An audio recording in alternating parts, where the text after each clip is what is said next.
Open Your Door, Please by David Edsall. The book is narrated here for your enjoyment.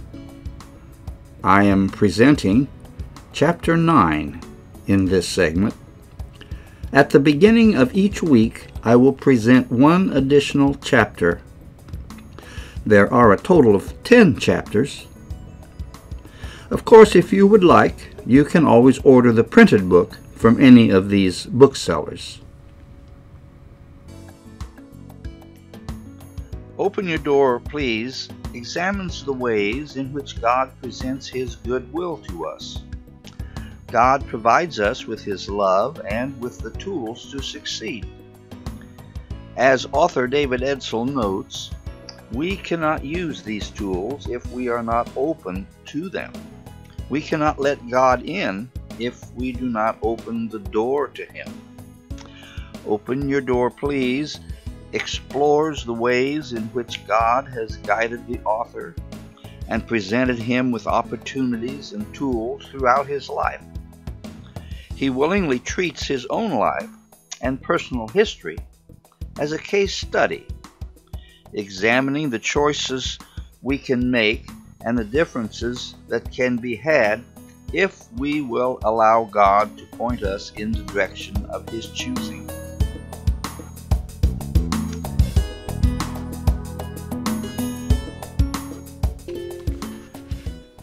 Chapter 9. Feeding Your Habits. Only about 10% of what you do each day is done with conscious thought. The rest of the time, you are mostly on autopilot. I used to fly my own airplane, and when I would get the thing off the ground, if all I did was to hit the autopilot, the airplane would start flying itself.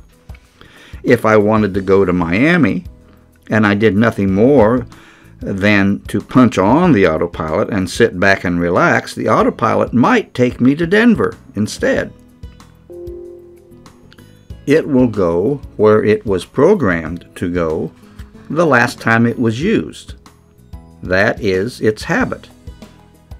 If I want to go to Miami, I will have to break its habit and create a new course for it to follow. While you are on autopilot each day, you are simply doing things without much thought. You're doing the things you have programmed yourself to do, good or bad. If you want to develop better habits, you will need to start reprogramming them in. We all need to develop better habits. We can all improve. This is how we nudge our door open even wider for God to take us ever closer to the potential He wired into us before we were born. Son, who broke that plate that was sitting on the steps at the back porch? I asked my 4-year-old. I don't know, Daddy. He lied. I knew he had broken it. I left the pieces lay on the step and waited long enough for him to feel comfortable that he had gotten away with the lie. Finally, I sat down on the step beside the broken plate. Son, come here. I want to tell you something. He came over and stood in front of me. I want to tell you that I love you more than anything else in the world. I love you because you are the son I asked God to give me. I know you know that I will always be there for you. I will always love you, and I will always tell you the truth. And as long as you always tell me the truth, you can count on me believing you. If you say something and absolutely nobody will believe you, you can tell me, and I promise to believe you. I can only do that if you never tell me a lie. If you do start telling me lies, then you will lose the one person you can count on to believe you when no one else will. He stood there absorbing all that I had said. At first, he just looked at me. Then he looked at the broken plate. Tears welled up into his eyes. He began to cry. I said nothing. I just looked at him. "Daddy," he spoke through his crying, "I broke the plate. I hit it with a hammer. I didn't know it would break." "Come here." I held out my arms to him. He stepped into my embrace. "It is okay. I forgive you. You are way more important to me than that plate. And because you told me the truth, the lie you told me before no longer counts." That one incident set a positive relationship between me and my son for the rest of our lives. We made it a habit never to lie to each other. We all have habits. Some are good, and some may be bad or could be improved on. Someone said that the habits we feed the most are the habits that will grow the biggest. I can't stand it when people do me wrong. I'm going to let them know in no uncertain terms. They will feel my wrath immediately. That is just the way I am wired. No, that is not how you are wired. God wired you with patience and understanding, but you have been feeding the bad habit for so long that it feels like what you have to do. Have you ever met someone who would lose their head if it wasn't attached? Every time they get ready to go somewhere, they spend time looking for their car keys. What a waste of time. It is caused from not being disciplined enough to put the keys in the same place each time they come home. Do you know how much valuable time they waste in a week or month just looking for their keys? I just can't seem to lose weight. I try, but then I get too hungry for the food I like. I guess I'm stuck being fat. No, you are not stuck with the habit of eating too much of the wrong foods, but you won't be able to change the habit as long as you feed it. The habit, not your stomach. I hate my job. I hate my boss. Nobody at work likes me anyway. You're feeding the wrong habit. Your hate at work is not a product of your workplace or the people there. It is the product of a habit you are nurturing. So how do I stop feeding bad habits? It is probably better not to concentrate on stopping the feeding of bad habits. A more positive approach would be to simply start feeding the good habits. As the good habits begin to grow in strength, the bad habits will shrink and die. It is more a matter of replacing bad habits as opposed to breaking them. But developing a new good habit is not particularly easy. It will take discipline and organization. But I'm not a very organized person. I'm not sure about discipline. Well, if you are not organized, then I will guarantee you are not very well disciplined. It can be downright unhandy at times. If you keep losing your car keys, then you must take the time to decide on one place to keep your keys. Here's how it will work. You get out of your car and you come into the house. You've decided that a good place to keep your car keys is just inside the hall closet on a hook. Today, you're tired. You go immediately into the family room and drop your keys on the coffee table in front of the sofa. You drop into your easy chair as you shout for your wife to bring you a beer. You sigh a sigh of relief as you begin to relax for the first time today. You look over and you see your car keys on the coffee table. Darn, I forgot to hang my keys up in the closet. Now you have a choice. You are getting ready to feed one of your habits. The easiest one to feed at this moment is the bad one. Oh, I'll hang them up later. Later? Honey, have you seen my keys? You just fed the habit that was the easiest to feed. Or, shoot, I'm so tired, but I'm getting up to take the keys to the closet immediately. Where did you go? His wife said as he returned to his easy chair. Oh, I was just throwing some crumbs at one of my habits. Feeding unforgiveness, low self-esteem, impatience, and other bad traits will only make them stronger. By the same token, feeding peace, patience, kindness, gentleness, humility, and self-control will make them stronger and the bad traits weaker until they don't exist. We are told that bad habits can be broken within a month if we are willing to go through the initial pain. Believe me, it is worth it. But don't take my word alone.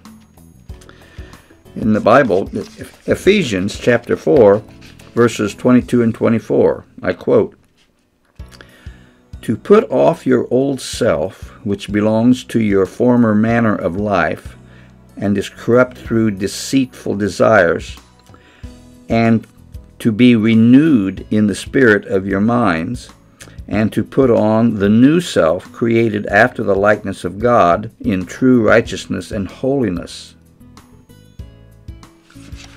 End quote.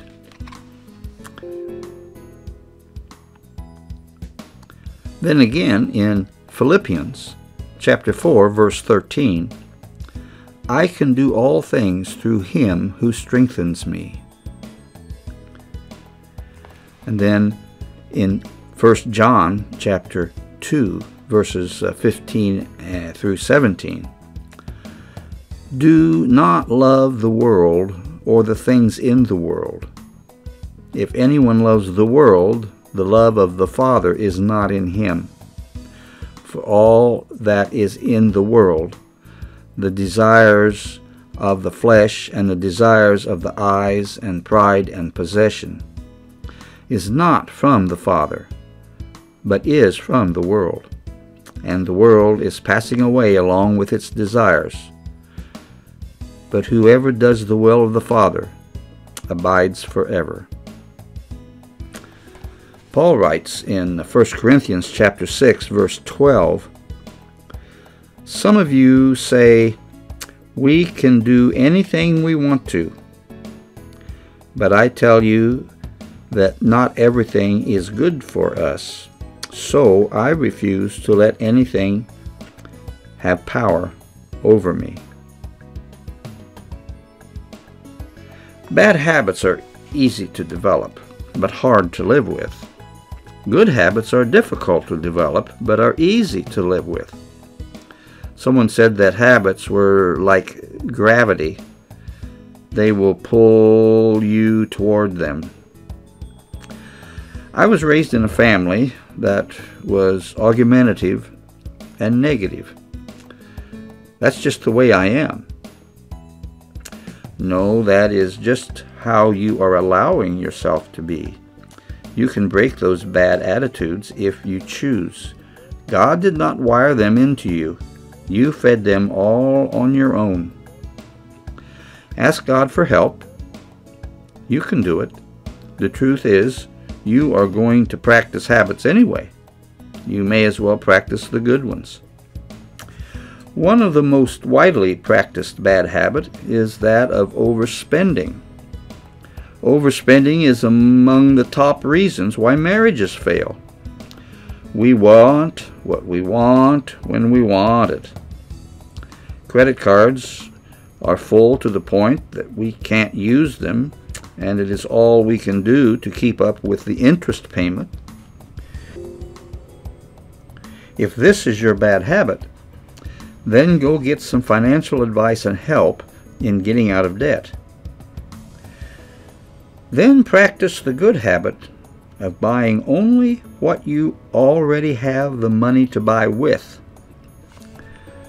Then wait for the next purchase until you can afford it.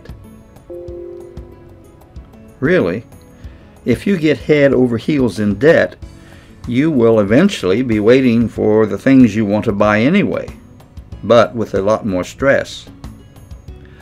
God will help you, but first you must do your part. Luke chapter 12, verses 15 to 21. Then he said to them, "Watch out. Be on your guard against all kinds of greed. A man's life does not consist in the abundance of his possessions."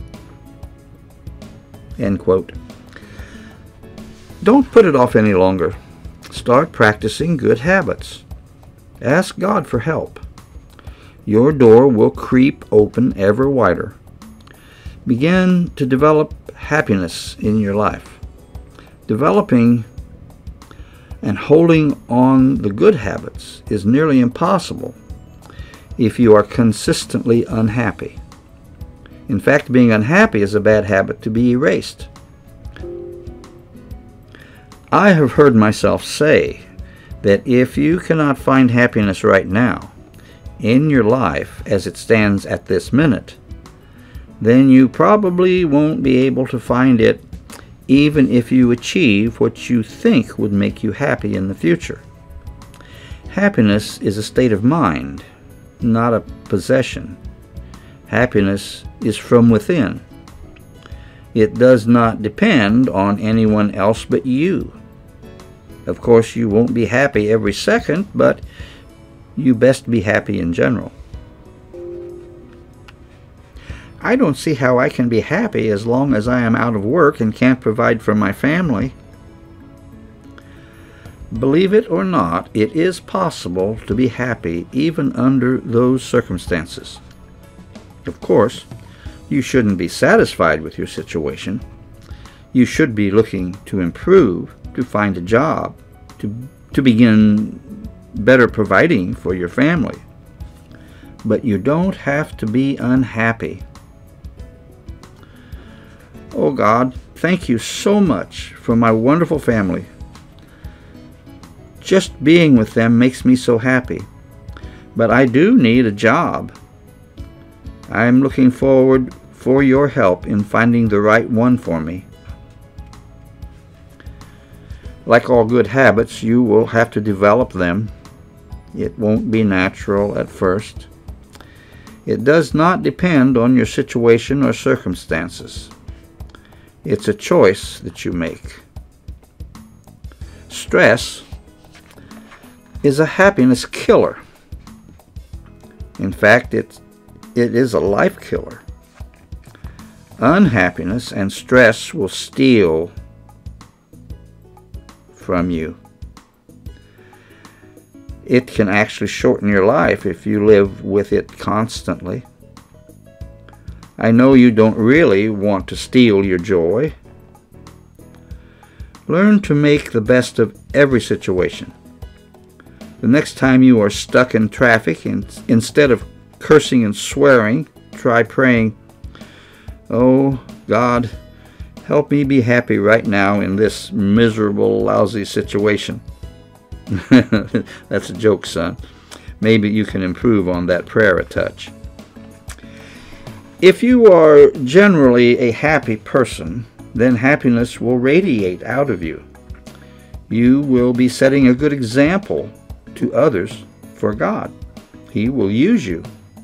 He will make people look at you and see His love for them.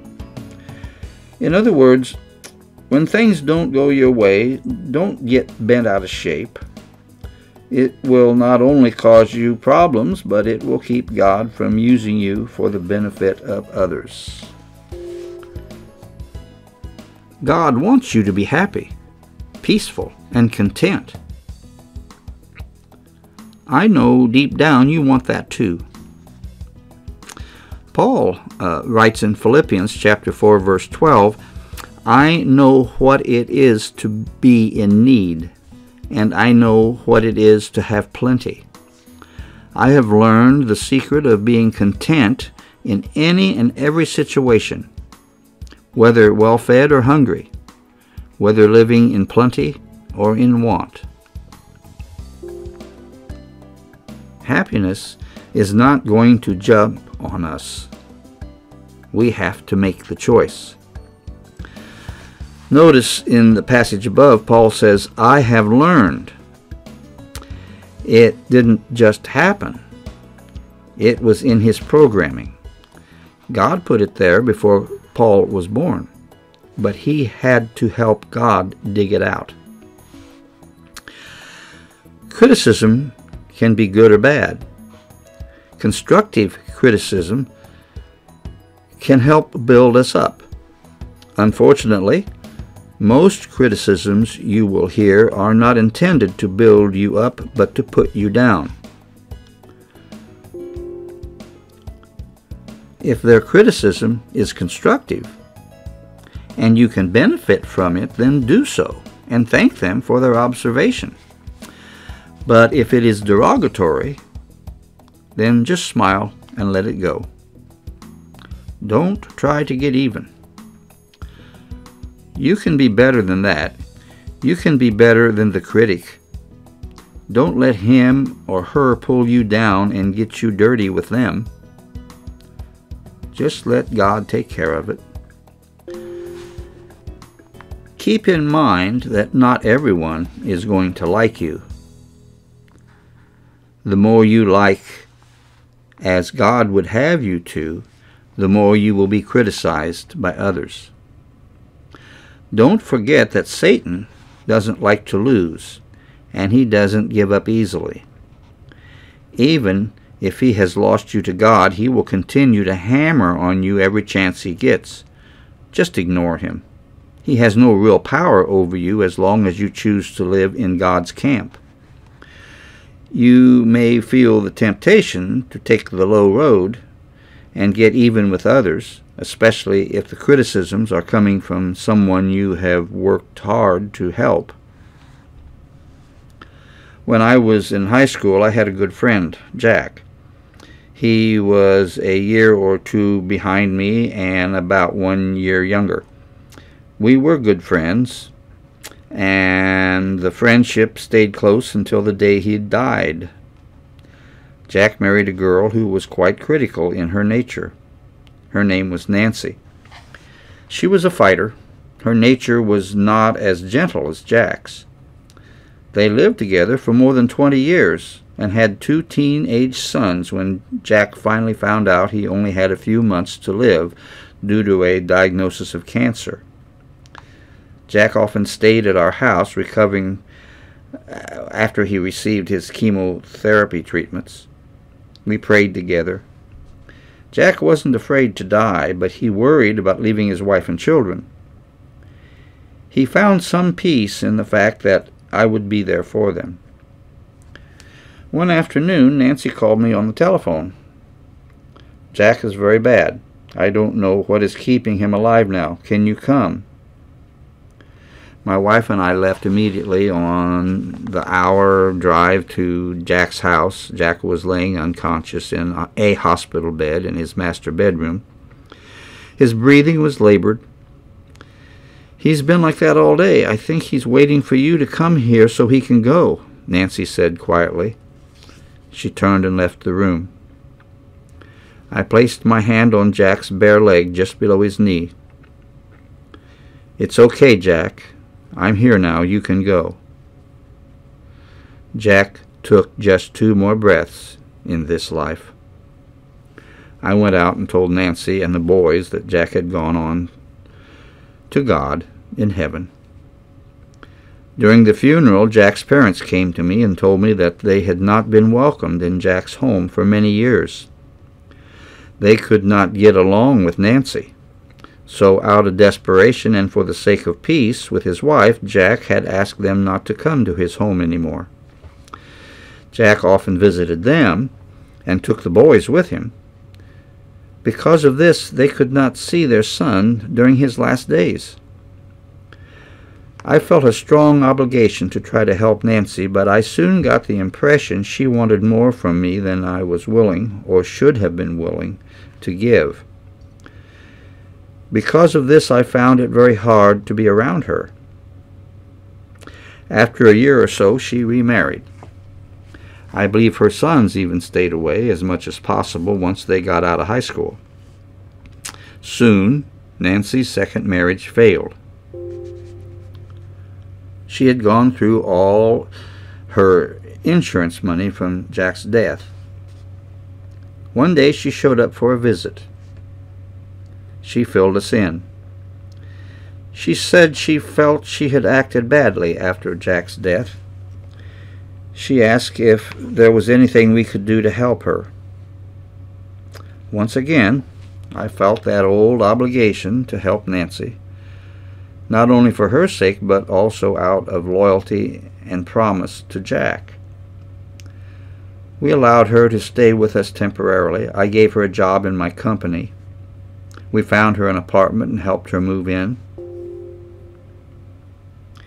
It all started at the office when one of my department heads, Nancy's immediate superior, came to me and told me that Nancy had upset all the people that worked with her in her area. My department head said that Nancy was threatening everyone, telling them that she was a special friend of the owner and she could get any one of them fired. When I confronted Nancy, she admitted it. She said that as soon as she started work here, she could see that everyone was taking advantage of me and that she wasn't going to stand for it. She went on to say that she would take care of me even if I was too nice a guy to stand up for myself.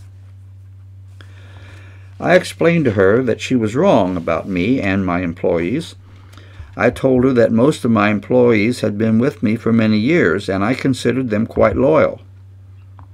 I made her promise to lighten up, to just come to work and do her job, try to get along with others, and then go home at the end of each day. She said she would, but she continued to be a problem. By this time, my son had joined the company and had been made general manager in the IT department where Nancy worked. We had had many discussions about what to do with her. I knew what he thought we should do. I knew my feeling of obligation toward her. One day I got a call from my son while I was on a business trip.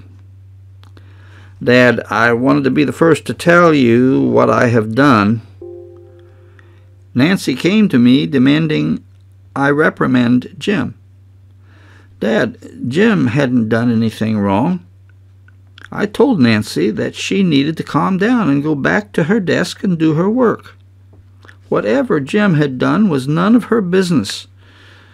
She told me that she was just trying to protect you, that she felt the whole organization was one big conspiracy out to steal the company from you. I said that was not true, and she had to get over that kind of thinking. She got angry and said that if I wouldn't help her protect you, that she couldn't stay there and watch you be taken advantage of. She said she quit. I said, 'Fine. I accept your resignation. Please leave the building.'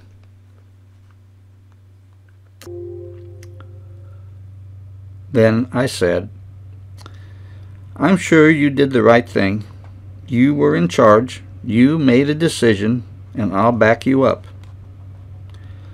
Of course, it wasn't long before Nancy called me. She said she didn't really intend to quit her job. She was sure Steve didn't understand. Would I please call him and get him straightened out so she could have her job back? I said, 'Nancy, even though I wasn't there, I have every confidence in Steve to do the right thing. If he accepted your resignation and decided not to let you return to work, then his decision must stand. You cannot any longer work at my company." She got furious. "You can't do this," she said. "You owe this to me. Jack was your friend. You know you promised him to take care of me." I could have tried to defend my position, but it would have sounded more like an argument. So I just said, "Sorry, Nancy. Steve's decision will stand." The last thing she said to me before she hung up the phone was, "God will not allow this to happen to me. God will get you for this." I could have gotten upset. It would have been easy. I did want to make good my promise to Jack before he died. I could have let her tear me down. I could have even blamed her for being unreasonable. All negative. I hung up the phone and asked God to take care of her. Then I said to myself, "You did the best you could. No one can ask any more than that of you. Not even you. Except to occasionally ask God to look after her, I put her situation out of my mind. I remained positive. Remember, you must take care of yourself and then your family first. It is okay to try to please other people, but you have to have a limit if you are going to fulfill the destiny God wants for you."